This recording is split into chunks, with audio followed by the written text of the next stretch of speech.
Hello and welcome to Stretford Paddock. I'm Casey and we're outside Old Trafford as usual, and it's Old Trafford that has now seen a win in it this season as United last night beat RB Leipzig 5-0. That's 5 goals that United have scored and not conceded in a match at Old Trafford.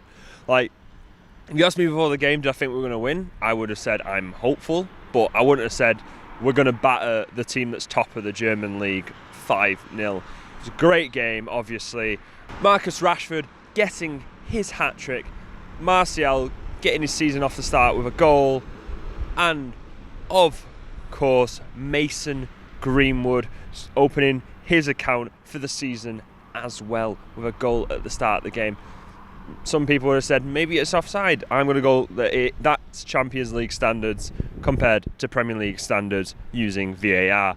So we'll go straight into some of the quotes from Ole Gunnar Solskjaer about the game. He said that that's the base of the team. If you can work and win the ball in good situations, you can create chances. And that's what we saw last night. You saw Freddie's been very complimentary, obviously. I'm sure Fred covered every single grade of every single blade of grass, let's get that correct, on the pitch. And it's unbelievable how the boy just recovers for the next one, as in the next fixture, which will be against Arsenal on Sunday. It was ridiculous, Fred's work rate, and he brings a lot to the team when he does that. Some people last night were commenting on how his passing range isn't the best, and it is true, he can't pick out the passes like Paul Pogba, but he wins the ball back more than he loses it, and he covers the pitch and he presses well, and especially in the system when we're playing Nemanja Matic, I think that is his best position.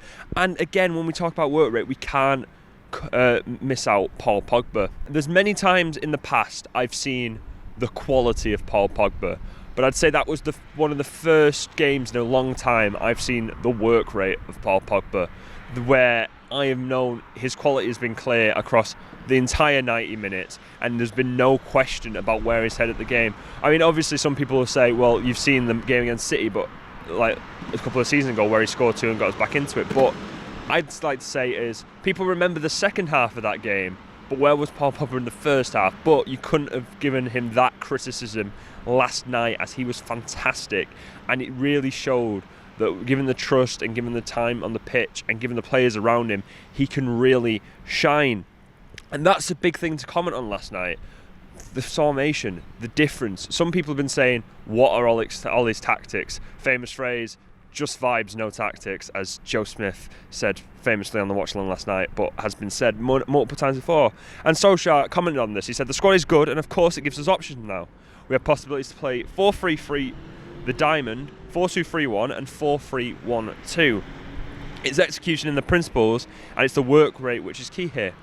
As I said last night, you have a team there that in the last 3 games has played 3 different formations. It played 3-5-2 against PSG, it played 4-2-3-1 against Chelsea, and last night we played the diamond. That is tactics. It's not just, I have a 4-3-3 and I play it constantly.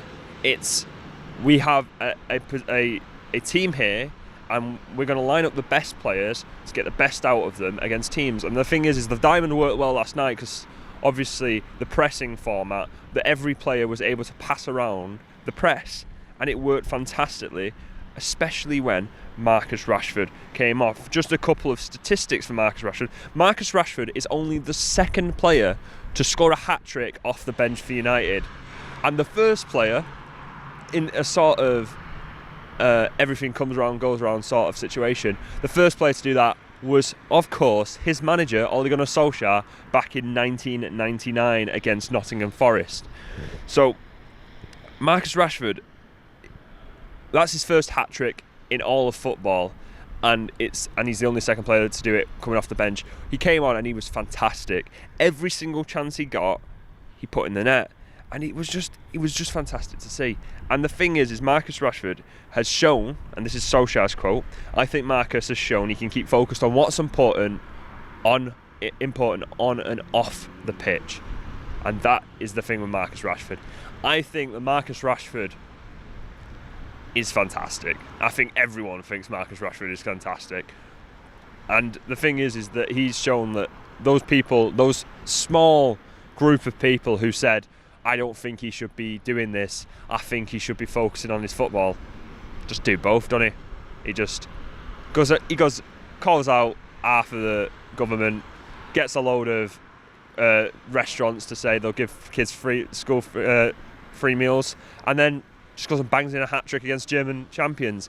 And on the note of Marcus Rashford's campaign, I'm going to say, his national campaign, his petition to the government to give kids free school meals yesterday reached 1 million signatures.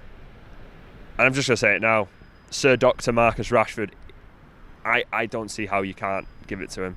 He's honestly, it's fantastic what he's doing, and we here at Paddock support him wholeheartedly.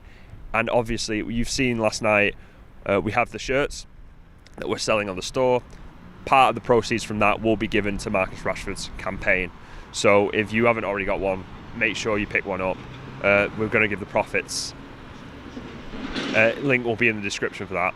So we're going to give the profits to Marcus Rashford's campaign. So make sure to get involved with that. Some other news that Ole Gunnar Solskjaer commented on, and a big thing that a lot of people were worried about last night was, where's Alex Telles? Where has he gone? I mean, one of the things was he's staying in the Lowry, just over the road from here. But he wasn't in the Chelsea squad. He wasn't in the squad last night, and it was revealed last night that he has tested positive for coronavirus. He seems to be asymptomatic, which may have been why he was. There was a couple of discrepancies about whether he actually had the disease, but he has no symptoms. He's fine, and we can't wait for him to get back, is what Solskjaer said. And it kind of, it was one of those things that it was like, you kind of guessed it was going to happen. Like, it was kind of a little thing, because there was obviously no clear injuries. There was never a question. Well, it seemed to be that the press just didn't ask the question. You would have thought that when a player that you just signed this summer just randomly isn't in the squad for 2 big games, someone might have asked, oh, where's Alex Telles? But no one seemed to ask that. But yeah, we got the answer after the game that Alex Telles has tested positive for coronavirus, and hopefully he will be back soon. So that is obviously now 6 points from 2 games in the Champions League, and 2 massive games. They were the group of death. Those 2 opponents were seen as the ones that were going to be the roadblocks for United. But what does that mean going forward? It now means that we only have to win and draw our next 2 games to get that magic 10 points that seems to always manage to get you through the Champions League. But there's no reason why we can't win the next 2 games. It's home and away against Istanbul Başakşehir. Obviously, one of our friends and one of our past players, Raphael, moved there this summer, and probably there'll be a lot of back and forth between the club and him, because obviously he still loves us, he still gives us a load of praise, and he still supports us over when he was in Lyon, and now he'll probably still do it while he's in Istanbul, but not while he's on the pitch for 90 minutes, of course. But yeah, that means that United obviously have a real good chance now of progressing in the Champions League and going on to the next stages, and then we'll look forward into the Premier League, and we're hoping that maybe we take this momentum forward. On Saturday we are playing Arsenal. That's going to be an interesting match. Obviously Arsenal underperforming this season.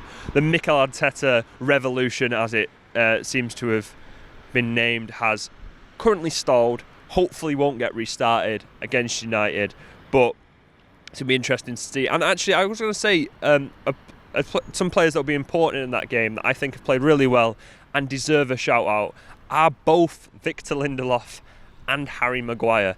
I think both of them have played excellently the last few games, and Victor Lindelof last night was brilliant in relieving the press. He stepped out into midfield, he played the ball, and he looked like a completely different player from the player that we obviously didn't want to play for United anymore. We were saying drop him, play Tuanzebe, jobs are good one, but he seems to have really stepped into his own recently, and maybe that is a case of Tuanzebe being back in training has pushed him to improve his game. But both of them played really well last night. Pretty much everyone played really well last night. Wan-Bissaka, De Gea when he was needed. The defence was fantastic. So they're going to be really important against Arsenal. We're going to have loads coming up to that during the week. We've got the preview. We're going to have the watch along, and obviously we're going to have all of the stuff afterwards. Loads of stuff on Paddock. We're going to have the news again tomorrow. So just stay tuned. Anything about United, we're your go-to people. So again, I've been Casey. This has been Stretford Paddock, and I'll see you next time.